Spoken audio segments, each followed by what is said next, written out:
ભવનશ્રી Ekdoshi Mahila college, department home science, SY BSc SEM 4, paper number 6, communication system and social change, lecture 12 by Manisha Kakkar. વિદ્યાર્થી મિત્રો, આપણે unit 3 inter cultural communication વિશે ભણી રહ્યા છીએ. લાસ્ટ લેક્ચરમાં આપણે એનો કન્સેપ્ટ, પાર્ટ અને બેરિયર લાસ્ટ 2 લેક્ચરમાં આ વિશે સમજ્યા. હવે આજે આપણે જોઈએ તો relationship between culture and communication. Relationship between communication and culture અથવા તો કલ્ચર એન્ડ કોમ્યુનિકેશન. સંદેશા વ્યવહાર એટલે કે કોમ્યુનિકેશન અને સંસ્કૃતિ વચ્ચેનો સંબંધ. સંદેશા વ્યવહાર અને સંસ્કૃતિ વચ્ચેનો સંબંધ ખૂબ જટિલ અને આત્મીયતાનો છે. વેરી કોમ્પ્લેક્સ એન્ડ આત્મીયતાનો છે. કોમ્પ્લેક્સ. હવે આપણે સંસ્કૃતિ છે એ સંચાર દ્વારા બનાવવામાં આવે છે અને એ જે સંચાર પ્રક્રિયા છે એ માનવ ક્રિયા પ્રતિક્રિયાનું એક માધ્યમ છે. કદાચ આ વિશે સમજાઈ ગયું હશે કે સંસ્કૃતિ સંચાર દ્વારા બનાવવામાં આવે છે અને સંચાર એ માનવ ક્રિયા પ્રતિક્રિયાનું માધ્યમ છે, જેના દ્વારા આપણે એમ કહી શકીએ ને, દાખલા તરીકે સાંસ્કૃતિક લાક્ષણિકતાઓ એટલે કે રિવાજો, રીતિ રિવાજો, એના રોલ, નોર્મ્સ જે કંઈ હોય એ, નિયમો, ધાર્મિક વિધિઓ, કાયદા, એ બધું બનાવવામાં આવે છે અને પછી એનો ફેલાવો કરવામાં આવે છે. તો એ બે વચ્ચેનો સંબંધ આ રીતે સ્થાપિત થાય છે. કોમ્યુનિકેશન અને કલ્ચર. કલ્ચરનો વિકાસ, એને વેગ આપવામાં આવે છે શેના દ્વારા? કોમ્યુનિકેશન દ્વારા. એટલે એ સંબંધો, જૂથો, સંગઠનો અને સમાજોમાં એ આવી ક્રિયા પ્રતિક્રિયા દ્વારા શું થાય છે કે એની આપણે એમ કે એનો ફેલાવો થાય છે અને સંસ્કૃતિનું નિર્ધારણ થાય છે. એટલે આપણે એમ કહીએ ને કે સંસ્કૃતિ એ સામાજિક સંચારનો એક અવશેષ છે, કારણ કે સંદેશા વ્યવહાર અને એના માધ્યમો એટલે કોમ્યુનિકેશન વિના એક સ્થળેથી બીજા સ્થળે જે કંઈ સાંસ્કૃતિક લાક્ષણિકતાઓ છે એને ફેલાવી શકાતી નથી અથવા તો એને એકબીજા સાથે પસાર આપણે એમ કે રિલે કરી શકાતી નથી. એટલે સંદેશા વ્યવહારની પદ્ધતિઓ મોટે ભાગે સંસ્કૃતિ દ્વારા બનાવવામાં, એટલે આમ જોઈએ ને તો બે એકબીજા વાઇઝ વર્સા છે કે the reverse is also the case, that is communication practice are largely created, shaped and transmitted by culture. તો આ રીતે કલ્ચર સંદેશા વ્યવહાર દ્વારા ફેલાય છે અને સંદેશા વ્યવહારની પ્રતિક્રિયાથી કલ્ચર એક માધ્યમ બને છે. તો આ આપણે એનો સંબંધ જોઈએ. હવે એનો જે સંબંધ છે એને વધુ સારી રીતે સમજવા માટે એક આપણે એમ કહીએ ને કે સંચાર પ્રક્રિયાની દ્રષ્ટિએ જો વિચારીએ, દાખલા તરીકે 3 વ્યક્તિ જૂથમાં આપણે એમ કહીએ ને કે ગ્રુપમાં, for example when a 3-person group first meets, પહેલી વાર મળે છે 3 પર્સન, પછી એ અગાઉના જે પોતાના સંદેશા વ્યવહારના અનુભવ છે કે એની પોતાની અન્ય સંસ્કૃતિઓ છે, એકબીજાને જે કંઈ થોડા ઘણા પરિચિત હોય તો એકબીજા સાથે શું હોય એની આદાન પ્રદાનની પ્રક્રિયા એ લાવે છે અને એકબીજાની જે કંઈ સંસ્કૃતિઓ છે એનાથી એ પરિચિત બને છે.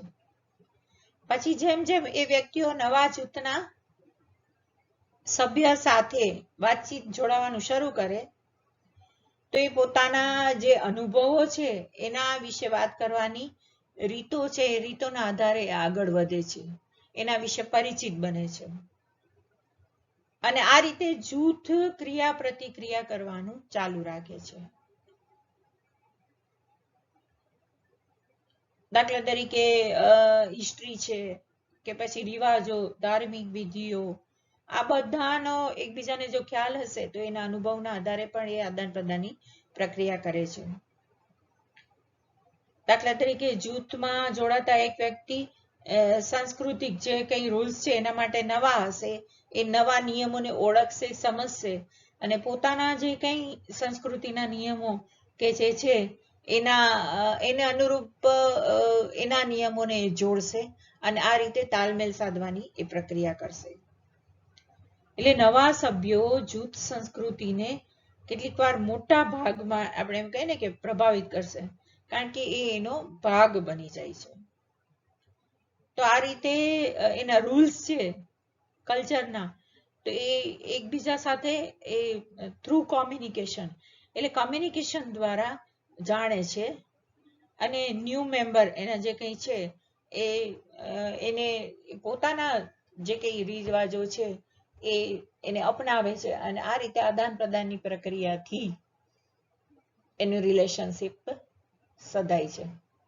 તો આ રીતે વિદ્યાર્થી મિત્રો વર્લ્ડ વાઇઝ જે અલગ અલગ સંસ્કૃતિના લોકો છે એ અનેકતામાં એકતા આપણા દેશમાં પણ આપણે જોઈએ છીએ કે ઓનલી ફોર ઇન્ડિયાના પણ 28 કે 29 જે સ્ટેટ છે એ દરેક સ્ટેટની પોતાની જુદી જુદી ભાષાઓ હોય છે, જુદી જુદા રીતિ રિવાજો હોય છે, જુદા જુદા ફેશન મતલબ એના કપડાં પહેરવાની સ્ટાઇલ હોય છે, ઇવન એનો ખોરાક પણ જુદો હોય છે. તો એ આપણે સમજીએ કે શેના આધારે હોય છે, તો એના વાતાવરણને અનુરૂપ હોય છે. વાતાવરણને અનુરૂપ એને જે કંઈ મળે એ એનો ખોરાક હોય છે.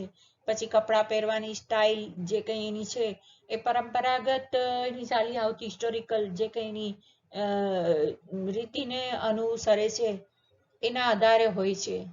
તો એ આપણે જાણીએ છીએ કે દરેક સ્ટેટની જે કંઈ આપણે એમ કહીએ ને કે સ્ટેટ તો ઠીક, પછી દેશ બદલે બોલી બદલાય એવું આપણે કહીએ છીએ. તો આ તો સ્ટેટ બદલે બોલી બદલાય.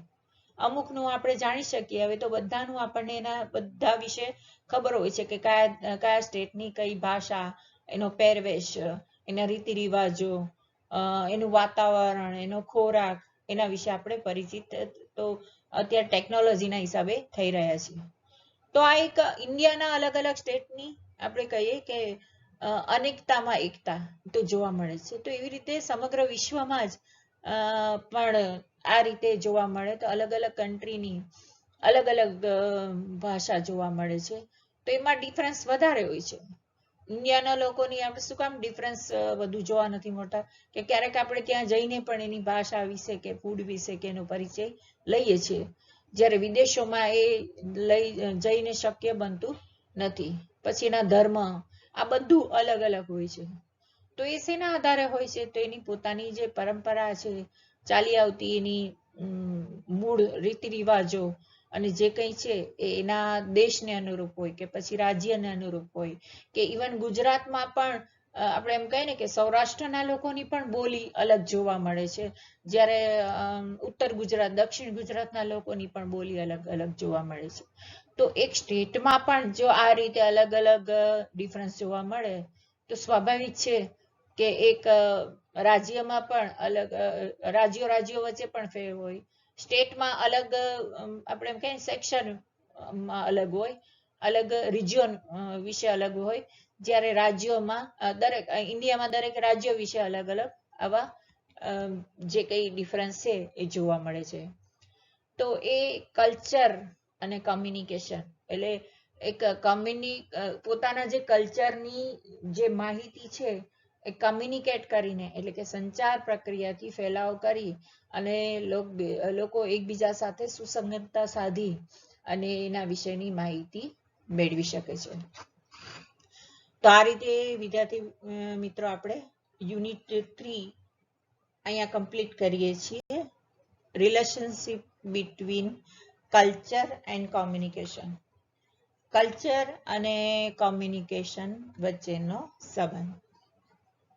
થેન્ક યુ વેરી મચ વિદ્યાર્થી મિત્રો.